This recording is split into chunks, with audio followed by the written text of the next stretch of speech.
Boa noite mais uma vez aos irmãos, dando continuidade ao nosso estudo do Pentateuco, número 5,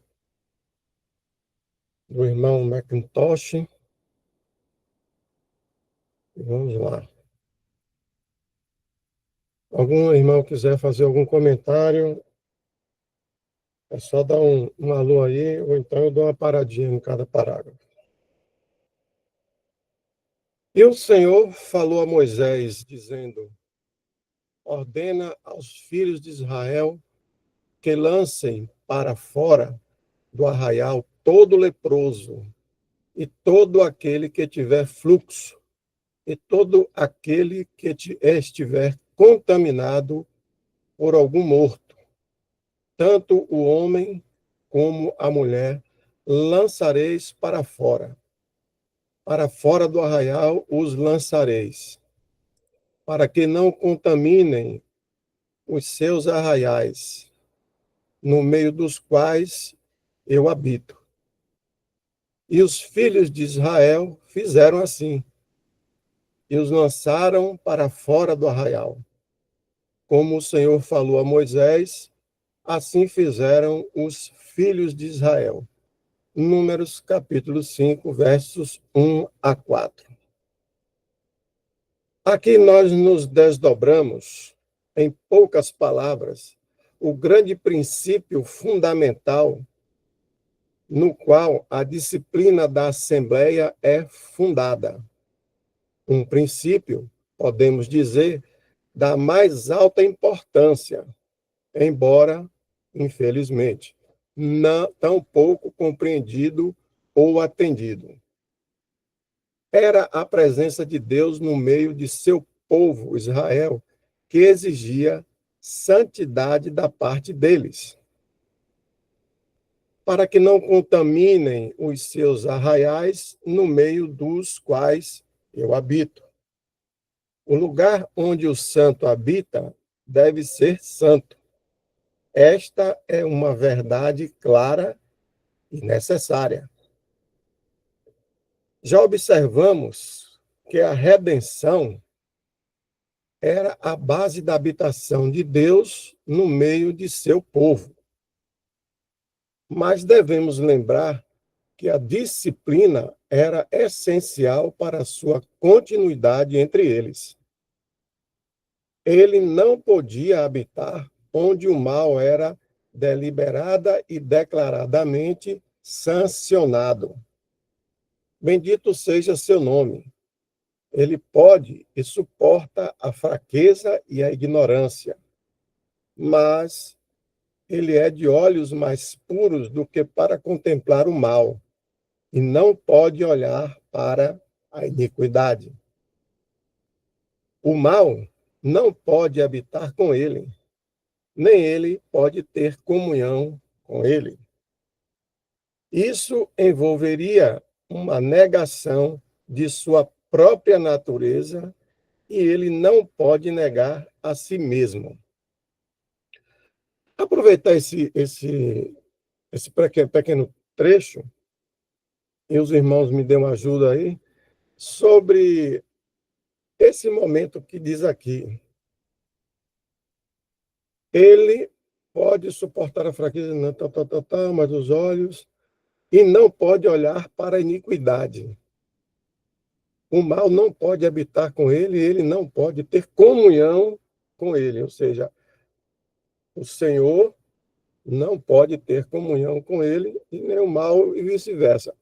Aquele momento na cruz, quando Cristo foi, não estava já no madeiro, e o momento em que ele mesmo, Cristo, não chamou mais naquele momento de pai, porque em todo o curso do ministério dele, ele sempre se reportava meu pai, meu pai, meu pai.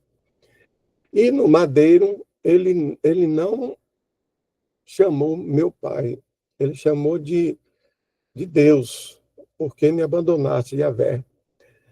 Então, aquele momento ali do abandono do pai, do Deus, para com a criação, E no caso ali, vou dizer não para seu filho mesmo, né? É uma situação dessa natureza, os irmãos concordam? Ou seja, por isso que não houve a resposta naquele momento de Deus para com Cristo. Perfeito? Alguém lembra?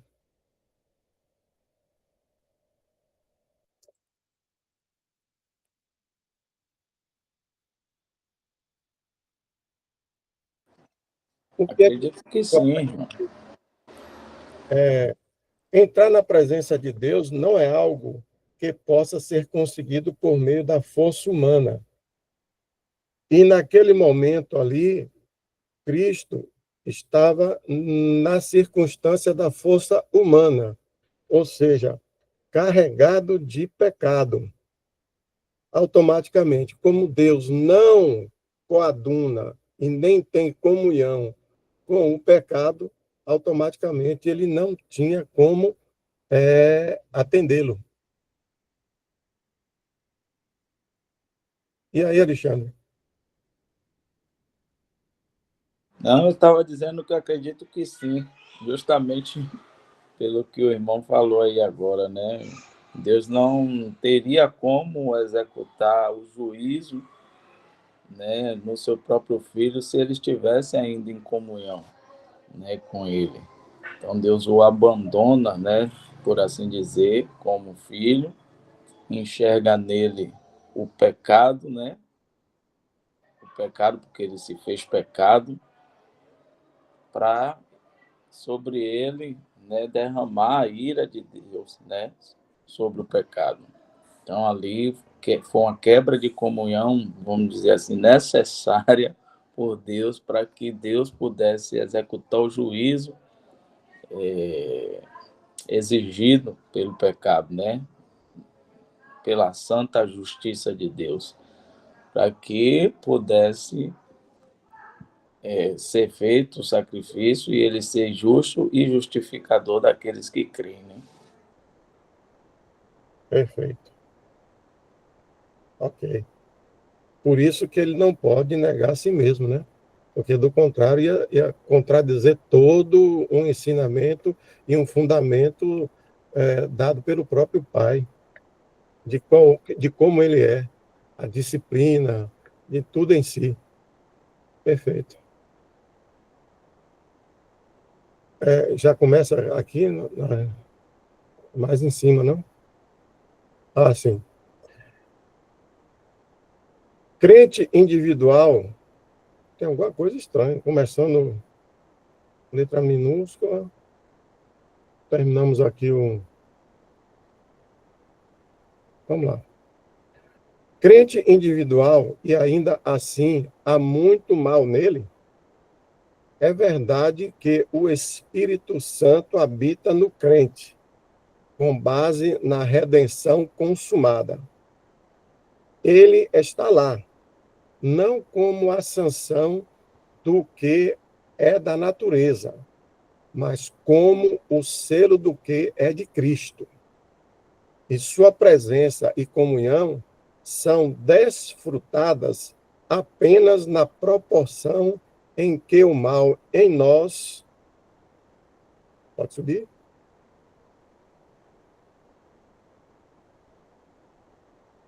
Que o mal em nós. Ok. É habitualmente julgado. Alguém afirmará que podemos perceber e nos deleitar na habitação do Espírito enquanto permitirmos nossa gravidade interior e nos entregarmos aos desejos da carne e da mente? Longe esteja o pensamento ímpio.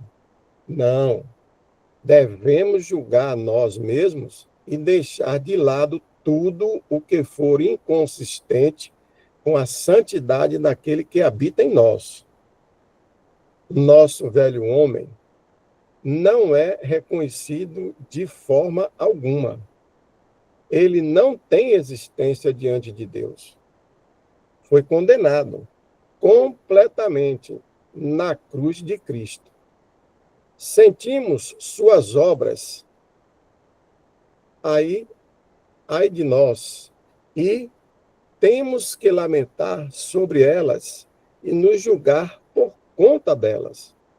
Mas Deus nos vê em Cristo, no Espírito, na nova criação.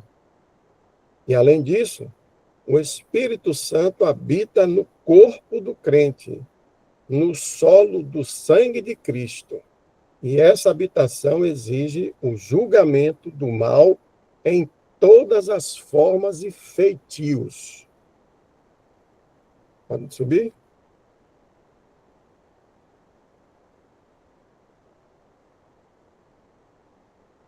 Assim também, em referência à Assembleia. Sem dúvida, há mal ali, mal em cada membro individual e, portanto, mal no corpo corporativo.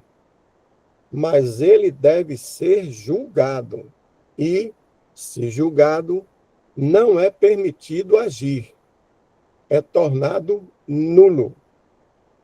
Mas dizer que uma assembleia não deve julgar o mal é nada mais, nada menos que antinomianismo corporativo. O que deveríamos dizer a um cristão professo que sustentasse que não era solenemente responsável por julgar o mal em a si mesmo e em seus caminhos. Deveríamos, com grande decisão, declará-lo um antinomian, no caso. E se é errado para um único indivíduo tomar tal posição, não deve ser proporcionalmente errado para uma assembleia? Não devemos ver com isso, pode ser questionado. Pode subir para não ficar.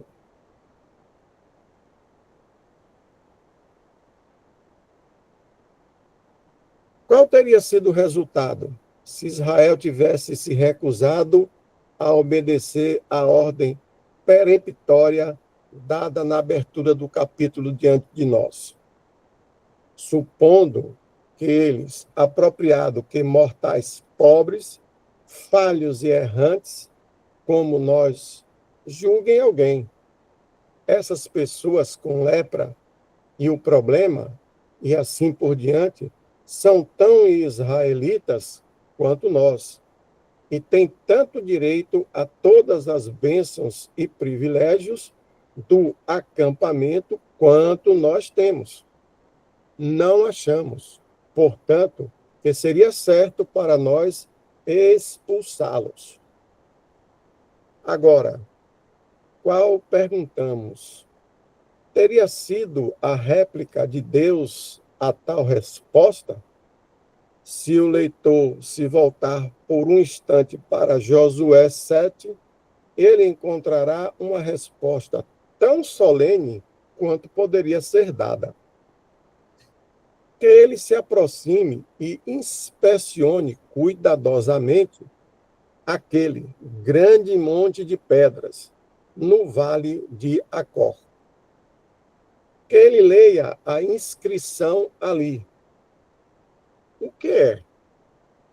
Deus é grandemente temível na Assembleia dos seus santos e deve ser reverenciado por todos os que estão ao redor dele.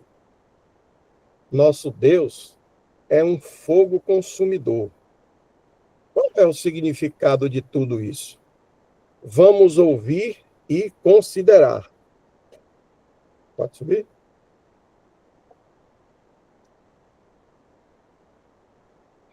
A luxúria concebeu no coração de um membro da congregação e produziu o pecado.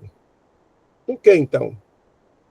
Isso envolveu toda a congregação? Sim. Em verdade, esta é a verdade solene.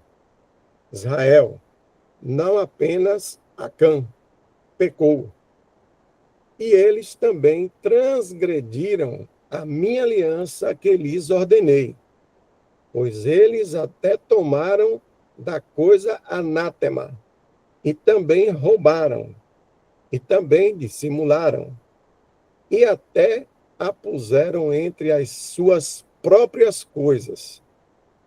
Portanto, os filhos de Israel não puderam resistir aos seus inimigos, mas viraram as costas diante deles, porque eram anátema. Nem estarei mais convosco, a menos que destruais a coisa anátema do meio de vós. Pode subir a Josué, né? 7, versos 11 e 12. Foi demais. Subiu demais. Aí. Isto é particularmente solene e penetrante. Ele, com toda certeza, profere uma voz alta em nossos ouvidos e transmite uma lição sagrada aos nossos corações. Havia, até onde a narrativa nos informa, muitas centenas de milhares por todo o acampamento de Israel, tão ignorantes quanto o próprio Josué parece ter sido, do fato do pecado de Acã. E ainda assim, a palavra era: Israel pecou, transgrediu, tomou a coisa amaldiçoada, roubou e dissimulou. Como foi isso? A assembleia era uma. A presença de Deus no meio da congregação, a pouco de fermento leveda toda a massa. A razão humana pode objetar a isso, como certamente objetará a tudo que está além de seu alcance estreito.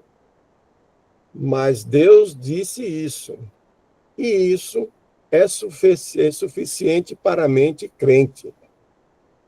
Nós nos convém perguntar: por quê? Como? Ou para quê? O testemunho de Deus resolve tudo, e temos apenas que crer e obedecer. Basta sabermos que o fato da presença de Deus exige santidade, pureza e o julgamento do mal. Lembremos-nos disso. Não é sobre o princípio tão justamente repudiado por toda a mente humilde. Fica por ti mesmo. Eu sou mais santo do que tu. Não, não. É inteiramente sobre o fundamento do que Deus é. Sede santos, porque eu sou santo. Deus não poderia dar a sanção de sua santa presença à maldade não julgada, o que dá uma vitória em... Pode subir?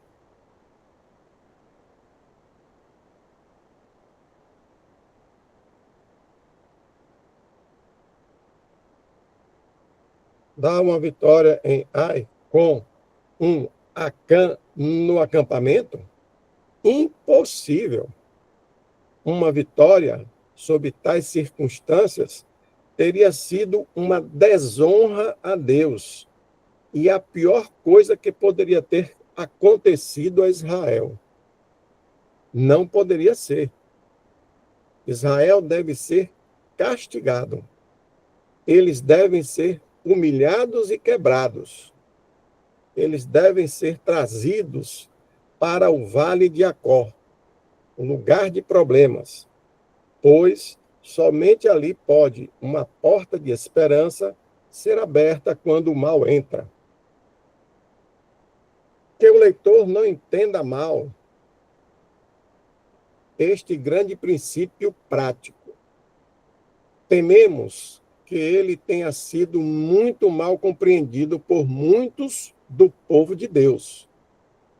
Muitos há que parecem pensar que nunca pode ser certo para aqueles que são salvos pela graça e que são eles próprios monumentos de misericórdia. Exercer disciplina de qualquer forma ou em qualquer base que seja. Para tais pessoas, Mateus, capítulo 7, verso 1, parece condenar completamente o pensamento de nosso empreendimento de julgar. Não somos, dizem eles, expressamente informados por nosso Senhor para não julgar? Não são estas suas próprias palavras verdadeiras? Não julgueis, para que não sejais julgados? Sem dúvida. Mas o que essas palavras significam? Elas significam que não devemos julgar a doutrina e o modo de vida daqueles que se apresentam para a comunhão cristã. Elas dão algum suporte à ideia de que não importa o que um homem sustente, ou o que ele ensine, ou o que ele faça. Pode subir? Palavras de nosso Senhor. Quem poderia, por um momento, ceder a algo tão monstruoso quanto isto? Nosso Senhor, neste mesmo capítulo, não nos diz para ter cuidado com os falsos profetas? Mas como podemos ter cuidado com alguém se não devemos julgar? Se o julgamento não deve ser exercido em nenhum caso, por que nos diz para ter cuidado? Leitor cristão, a verdade é a mais simples possível. A Assembleia de Deus é responsável por julgar a doutrina e a moral de todos que reivindicam entrada na porta. Não devemos julgar motivos, mas devemos julgar maneiras. Somos diretamente ensinados pelo apóstolo inspirado em 1 Coríntios 5, que somos obrigados a julgar todos os que tomam a base de entrar dentro da Assembleia. Pois que me importa julgar também os que estão de fora? Não julgais vós os que... Pode subir? Estão de dentro? Mas Deus julga os que estão de fora.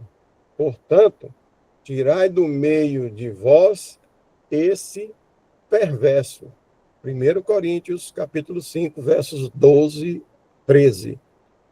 Vamos, Alexandre, Jefferson, os irmãos, vamos fazer uma reflexão sobre essa situação ligando a Assembleia. É a circunstância que, inclusive, fala mais acima sobre o fermento. A partir do momento que há um membro que pede, que solicita reunião, estar reunidos, é importante que, efetivamente, os membros antigos procurem ver com cuidado as situações relacionadas àquela pessoa, principalmente nas suas, como diz ali, atitudes, salvo engano, não foi? Conduta, alguma coisa assim. E, uma vez dentro da Assembleia, aí já existe um outro comportamento, outras coisas que podem ser acompanhadas pelos irmãos, a fim de que os demais integrantes não corram risco de ter ali dentro um fermento que pode ter entrado, mas que no curso das reuniões possa vir a trazer alguma circunstância de uma má doutrina, um mal hierárquico, um mal moral, e efetivamente não pode deixar de ser julgado, porque se assim o for, nós estaríamos indo de encontro aos próprios ensinamentos de Deus para que não permita esse tipo de comportamento, porque uma vez permitindo, e esse fermento vindo a contaminar, o próprio Deus não pode ter comunhão dentro da sua própria Assembleia. Concordam?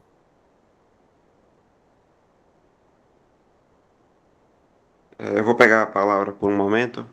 Pois não. É necessário que a gente tenha um entendimento na Assembleia de que todos os homens, varões que normalmente têm o exercício da sua fala, né? Eles são pessoas que estão sendo julgadas. O irmão Mário, o Dal, ou qualquer irmão que seja, a partir do momento que ele fala, ele está sendo julgado pelo aquilo que fala. Às vezes a gente pode ter uma concepção de que, o irmão fulano, ele tem 50 anos de assembleia, de reunido ao nome do Senhor, tudo que ele falar, eu vou ter como verdade absoluta. Nós sabemos que a verdade absoluta que nós temos é a palavra de Deus. O mesmo cuidado que a gente tem com o irmão não um irmão recém-convertido, que foi recém chegado à mesa do Senhor, ele também vai ser o mesmo cuidado com aquele irmão de 50 anos. Porque nós temos um corpo de carne, um corpo que muitas vezes, não só um corpo, mas também uma natureza. É como se fosse a panela e a pressão dentro dela. Então temos esse inclínio natural da carne de muitas vezes acabar falando até o que não convém. Em relação ao julgamento, a gente tem uma luz em 2 Timóteo 2,19. O irmão Gerson está colocando aí, né? 14, 29, você falou? Eu coloquei 1 Coríntios aí, 14, 29, né? Isso, perfeito, irmão. Também E também ajuda aí. o irmão poderia colocar 2 Timóteo 2,19, por favor.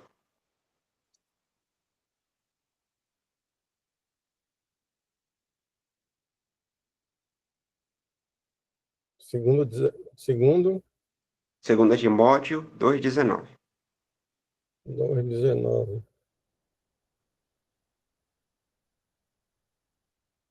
Todavia, o fundamento de Deus fica firme, tendo este selo: o Senhor conhece os que são seus, e qualquer que profere o nome de Cristo, aparte-se da iniquidade.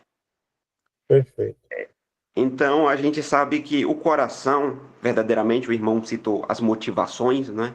Eu não sei as motivações do que um irmão ou outro está falando, porque às vezes o irmão fala uma coisa, só que ele tem no coração dele outro interesse contrário, que ele quer explanar de alguma forma. Só que aquilo que ele falou não convém com a verdade. E a gente sabe que um pouco de fermento, ele leveda toda a massa. Ainda que às vezes o irmão tenha um bom coração para falar sobre alguma coisa, principalmente um recém-convertido, por ele carregar algo que ele aprendeu no sistema, que ele assemelha aquilo que é bom, ele pode levedar um bom conhecimento relacionado à doutrina. Então, por isso que às vezes, dentro da assembleia, um irmão pode estar falando alguma coisa e ele ser orientado a estar em silêncio, porque aquilo que ele está falando não convém com a sã doutrina. E o irmão que for receber essa instrução, ele deve aprender a suportar a correção. Paulo, eu não vou saber lembrar agora quais são as passagens, mas existem no Novo Testamento, nas epístolas de Paulo, ele cita sobre os irmãos que têm 3 tipos de reação ao receber a instrução. Aqueles que desvanecem, aqueles que vão contra ela e aqueles que aceitam. Então, a gente tem sempre que ter um espírito no sentido humano, não é? Pronto para receber a instrução e aceitá-la. E isso como eu já citei, ele vai independer do meu nível não, isso não existe, perdão, do meu tempo de convertido. Se eu tenho 50, 60, 70, 80 anos de convertido, nada disso importa. O que importa é aquilo que sai da minha boca e o que a Assembleia vai julgar. Porque muitas vezes o irmão tem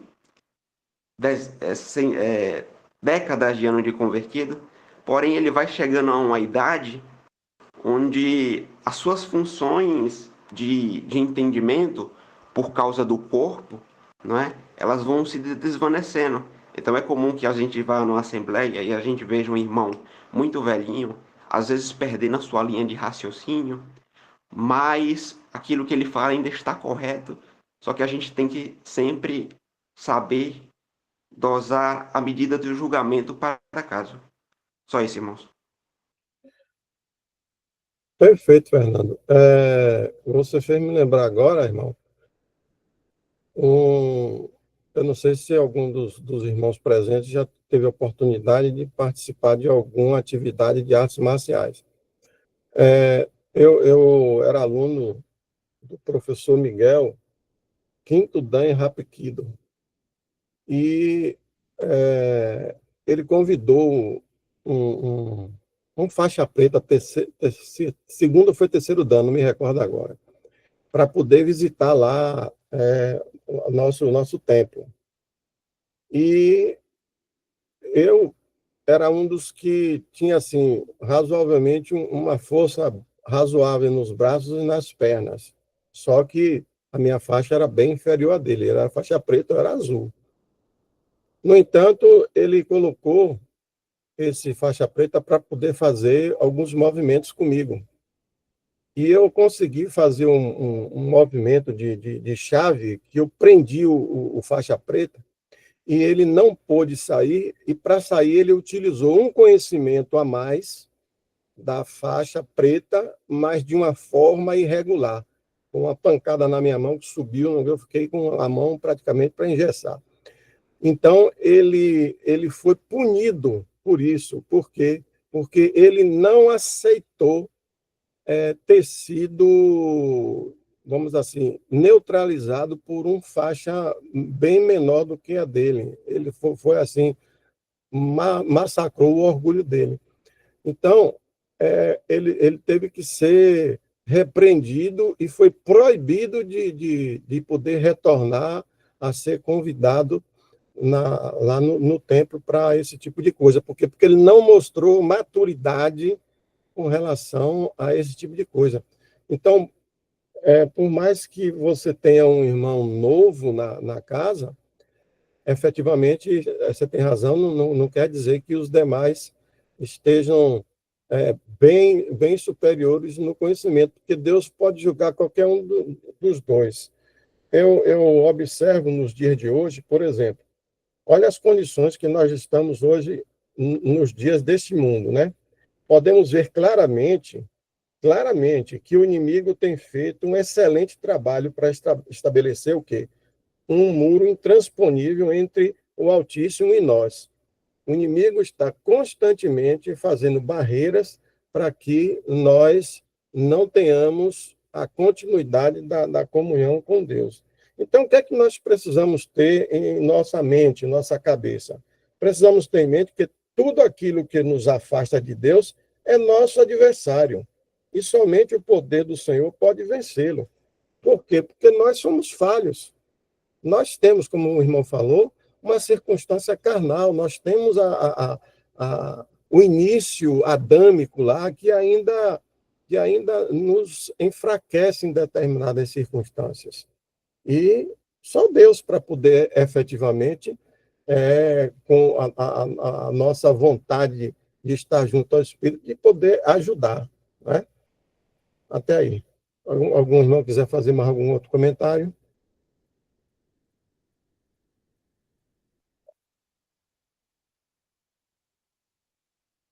Vamos lá.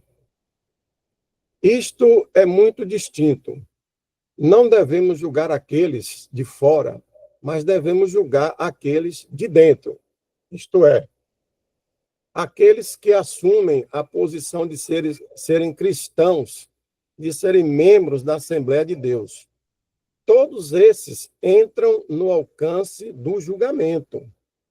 No exato momento em que um homem entra na Assembleia, ele toma seu lugar naquela esfera onde a disciplina é exercida sobre tudo o que é contrário à santidade daquele que habita ali.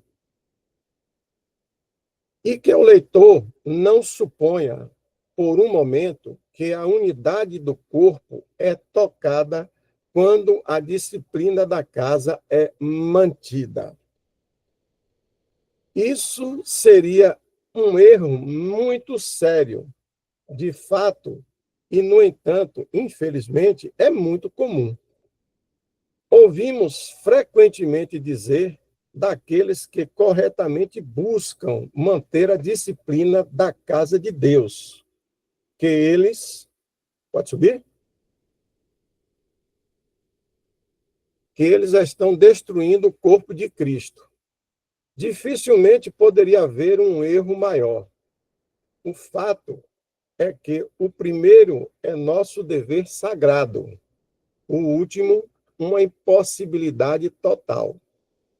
A disciplina da casa de Deus deve ser realizada, mas a unidade do corpo de Cristo nunca pode ser dissolvida.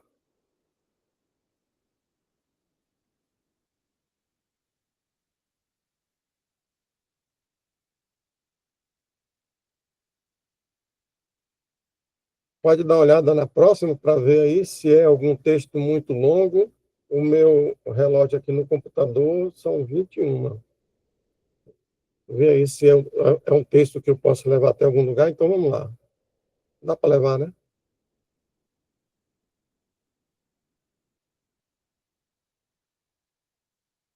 Quer deixar para iniciar essa parte em um próximo dia?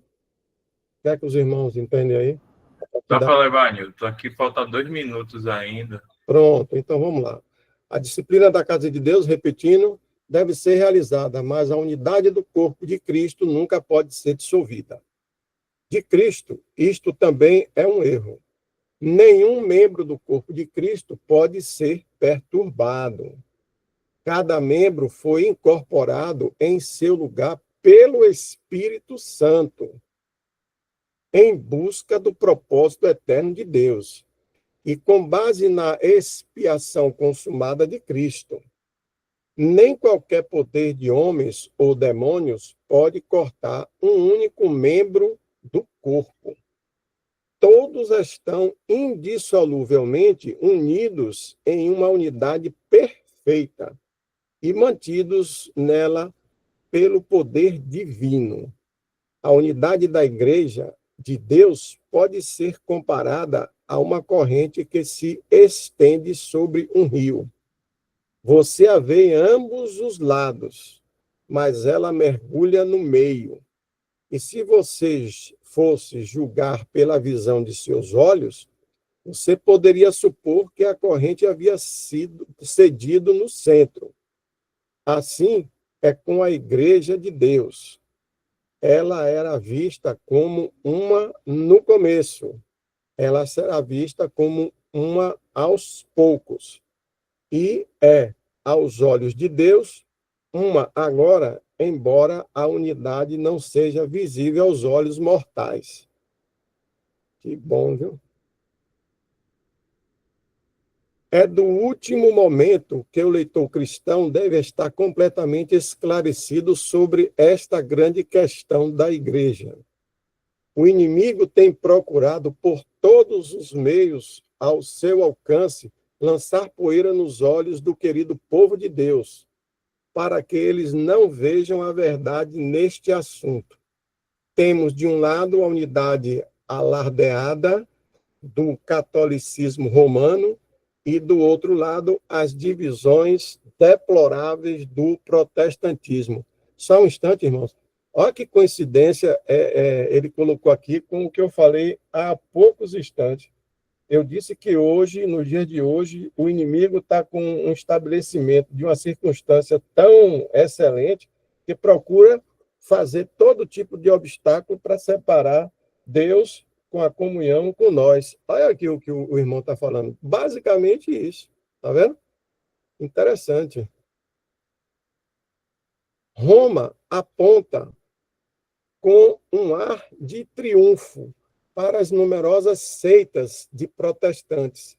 E os protestantes também apontam para os numerosos erros, corrupções e abusos do romanismo. Assim, o buscador sincero da verdade dificilmente sabe para onde se voltar ou o que pensar, enquanto, por outro lado, os descuidados, os indiferentes, os autoindulgentes e os amantes do mundo estão muito prontos para extrair um apelo de tudo o que vem ao seu redor, para deixar de lado todo pensamento sério e preocupação sobre as coisas divinas. E mesmo que, como Pilatos, às vezes perguntem levianamente: o que é a verdade? Eles, como ele, dão meia volta sem esperar por uma resposta. Rapaz, que coisa verdadeira, viu? É assim mesmo. Questão: a grande solução da dificuldade. O verdadeiro alívio para os corações dos amados santos de Deus será encontrado, na verdade, na unidade indivisível da Igreja de Deus, o corpo de Cristo, na Terra. Esta verdade não deve ser meramente mantida como uma doutrina, mas deve ser confessada, mantida e levada a cabo, a todo custo para nós mesmos. É uma grande verdade formativa para a alma e contém em si a única resposta à unidade alardeada de Roma, por um lado, e às divisões protestantes, por outro. Ela nos permitirá testemunhar ao protestantismo que encontramos a unidade e ao catolicismo romano que encontramos a unidade do Espírito. Pode-se, no entanto, argumentar em resposta que é o mais puro utopismo buscar levar adiante tal ideia, na condição atual das coisas. Tudo está em tal ruína e confusão que somos como um número de crianças que se perderam em uma floresta e estão tentando fazer o melhor caminho para casa. Algumas em grandes grupos, algumas em grupos de 2 ou 3, e algumas completamente sozinhas. Agora, isso pode parecer muito plausível, e não duvidamos nem um pouco que isso teria imenso peso para um grande número do povo do Senhor, no momento presente. Mas no julgamento da fé, tal modo de colocar o assunto não possui peso algum. E por esta simples razão, que a única questão importantíssima para a fé é esta, a saber, a unidade da igreja é uma teoria humana ou uma realidade divina? Uma realidade divina, certamente, como está escrito. Há um corpo e um espírito. Efésios capítulo 4, verso 4. Se negarmos que há um corpo, podemos, com igual força, negar que há um Senhor, uma fé, um batismo, um Deus e Pai de todos, na medida em que todos estão lado a lado, na página da inspiração, e se perturbarmos um, perturbaremos todos. Ou seja, é um elo, uma corrente onde tem seus elos, e que quando ela está inerte, mas se você tocar em uma, há uma energia passada pelo Espírito que vai tocar em todas. Automaticamente, se você recebe alguma agressão, qualquer elo que venha receber alguma agressão externa, por exemplo, há uma circunstância da espiritualidade, o Espírito Santo há condições de fazer com que todos tenham a mesma sintonia, né, e possa ter algum procedimento. Normalmente um procedimento divino, né? Nem estamos confinados a uma única passagem das Escrituras sobre este assunto, embora tivéssemos apenas uma, seria amplamente suficiente. Mas a comunhão do sangue de Cristo, o pão que partimos, não é a comunhão do corpo de Cristo? Pois nós, sendo muitos, somos um só pão e um só corpo, porque todos participamos desse único pão. 1 Coríntios, capítulo 10, versos 16 e 17. Leia também 1 Coríntios, capítulo 12, 27, os versículos, onde todo esse assunto é desdobrado e aplicado. Pode subir?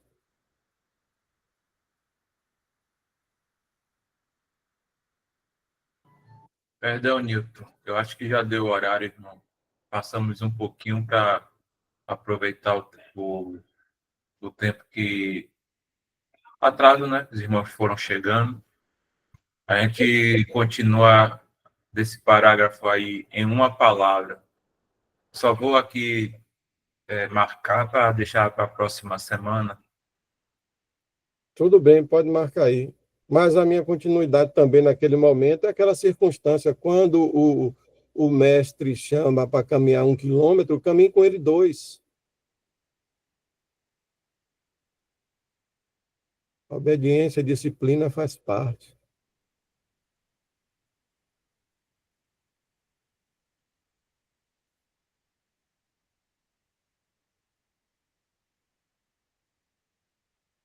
Então, fica aí nesse, né? Em uma palavra, então a palavra de Deus estabelece mais clara e